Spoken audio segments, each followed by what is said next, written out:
Go.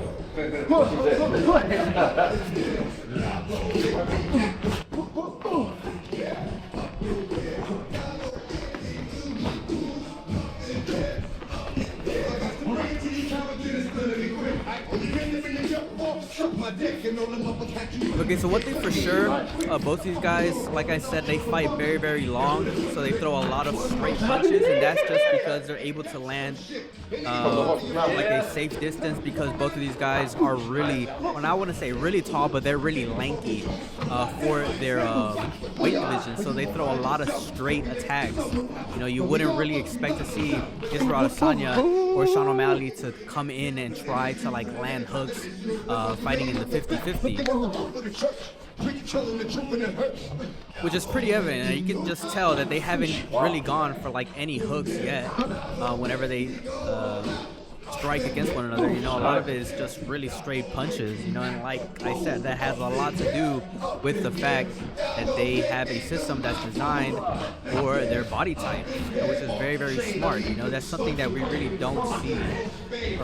Yo, how's it going, everybody? Welcome back to the channel. In today's video, we're going to be doing another sparring review. Today we got Sean O'Malley versus Israel Adesanya. A lot of people like to compare these two guys because they are very tall and lanky for their weight divisions, and people say that these guys have similar systems, and we're going to go ahead and talk about that. But if you guys are enjoying the fact that we are doing sparring reviews on this channel, make sure you guys like, subscribe, and go ahead and comment on this video. Let's go ahead and watch this video right now. Man, you're long, G. Go.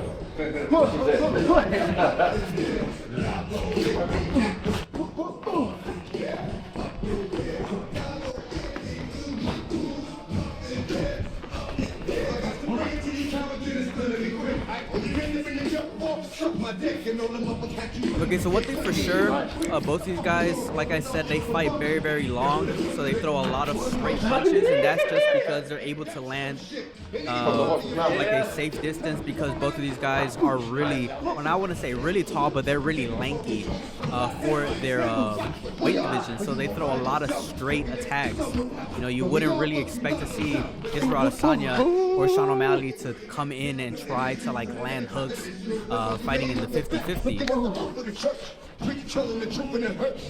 which is pretty evident, and you can just tell that they haven't really gone for like any hooks yet whenever they strike against one another. You know, a lot of it is just really straight punches, you know, and like I said, that has a lot to do with the fact that they have a system that's designed for their body type, which is very, very smart. You know, that's something that we really don't see, or that's something that we don't really talk about in the MMA community, is like, fighters that have, you know, certain type of fighting systems based on how they're built physically.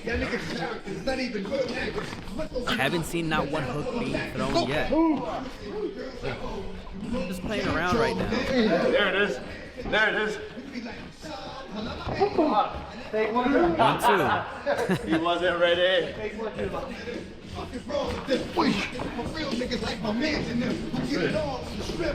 A lot of feints.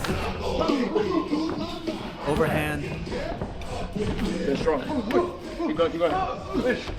Push, blow, blow, blow, blow.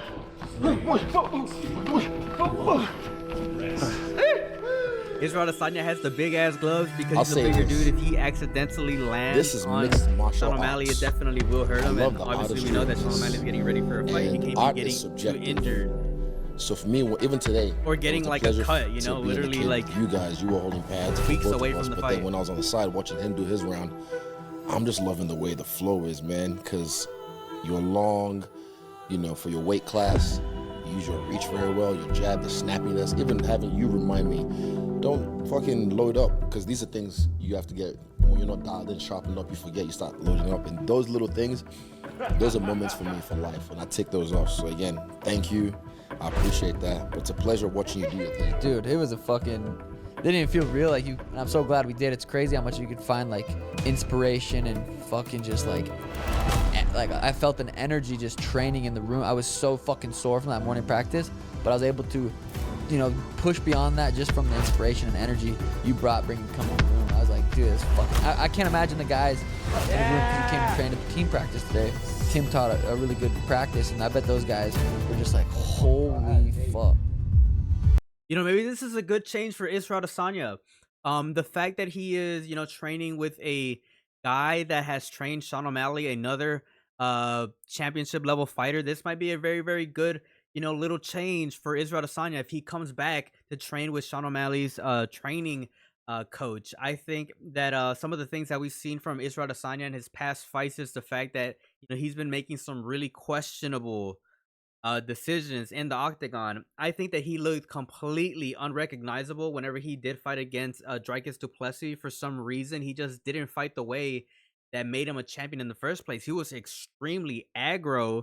Like, and when I mean aggro, he was a fighter that was looking for exchanges against Dricus du Plessis instead of being a defensive and offensive counterpuncher like we've seen Israel Adesanya be multiple times whenever he was defending his title, whenever he did go on that winning streak in the middleweight division. He kind of looked unrecognizable whenever he did fight Dricus du Plessis. So like maybe, someone like Sean O'Malley's coach could probably help him tweak some things and hopefully get him back into the winning column because he needs it right now.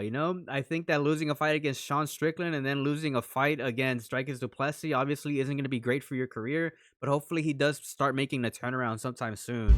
I mean, what are the takeaways from looking at this sparring footage? Obviously, it's the fact that they do fight according to their body type. They are very long and lanky, and obviously, they're going to use a lot of that to try to find the advantages whenever they're fighting, their opponents. For Sean O'Malley and for Sean Strickland, being long and lanky, like I've been saying multiple times throughout the video, is their advantage. So you guys can see pretty much in this entire sparring footage, they don't really try to come in and try to land hooks. They usually look for their entries with long strikes, that long jab, those long crosses. That's how they try to land most of their offense. And it's pretty interesting to see that they have some really similar decision making, especially since this is just light sparring. They're not really trying to take each other's heads off.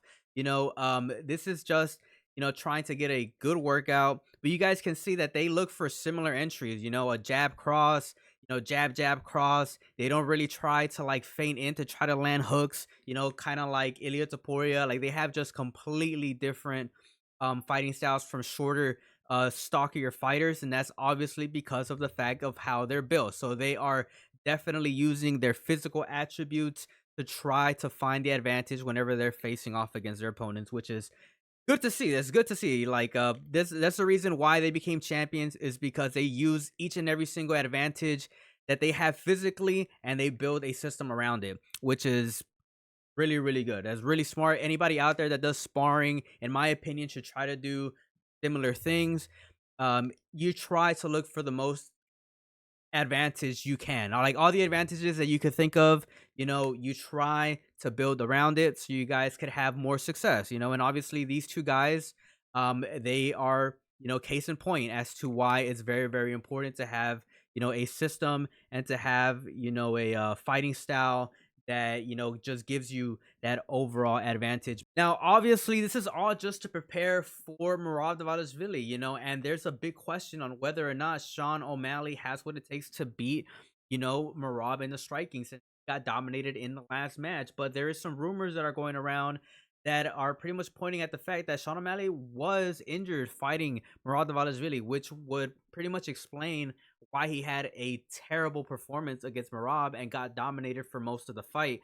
Now, I think that Sean O'Malley has to do a couple of things. Some things that we really aren't seeing, here in this sparring footage. Number one, I think if Sean O'Malley does a better job at controlling the base of Merab, I think that he could definitely try land some punches and lap some offense after controlling Merab's base. Now, what do I mean by that? We did go ahead and review Merab Dvalishvili's fighting style, and one of the things that I mentioned in that video is the fact that Merab never ever sits down on his base. What do I mean by that? It's the fact that Merab is always jumping around. He's always moving. He is never ever sitting down on his base. Like if we look at fighters like Ilia Topuria is a guy that sits down on his base. Like he'll come forward, he'll sit down on his base, he'll sit down on his punches, and that's just not something that we see too much from Merab. Merab likes to move around, he likes to jump around, and he creates a lot of his offense, by creating a rhythm, using his body. If Sean O'Malley's able to just break his base, make Merab defend against kicks, feint at attacking at his legs. I think that that's a good way to control Merab's base and then try to land some offense, forcing Merab to be defensive. That's the big thing here. When do we force Merab to be defensive? When we limit, or if Sean O'Malley is able to limit the offense of Merab Dvalishvili, I think that he has a pretty good chance of beating him. But that's easier said than done. Obviously, Merab is a really, really good fighter. And I think that there's fighters out there that have tried their best to control Merab's base. And obviously, Merab was able to beat him. I think that the fight against Peter Yan, pretty much points at the fact that there is fighters out there that have had similar ideas of trying to control the base of Merab. I think that Peter Yan in round 1 was doing a pretty good job at controlling the base of Merab. And what do we all know Merab? He's known for literally his takedowns, and he was doing a great job at pretty much stopping Peter Yan in that first round, and it looked pretty dominant from the wrestling perspective. Peter Yan wasn't able to really do much, but he did have some moments in that round where he was pretty much doing a good job at controlling Merab's base. So I want to see similar thing from Sean O'Malley. He doesn't show it in the sparring footage at all. Obviously, Israel Adesanya doesn't have a similar fighting style to Merab, but hopefully, Sean O'Malley, does some improvements at trying to limit the rhythm of Merab, because that is a huge part of his game, and for some reason, nobody is talking about it. For whatever reason, nobody likes to film study. I think that if Sean O'Malley does a better job at controlling Merab's base, he could find a lot more success. That's all I'm saying. Let me know what you guys think down in the comment section below. This has been a long video, and hopefully you guys are enjoying the fact that we are doing sparring reviews. As always, ladies and gentlemen, subscribe to the channel. Peace out. Have a good one.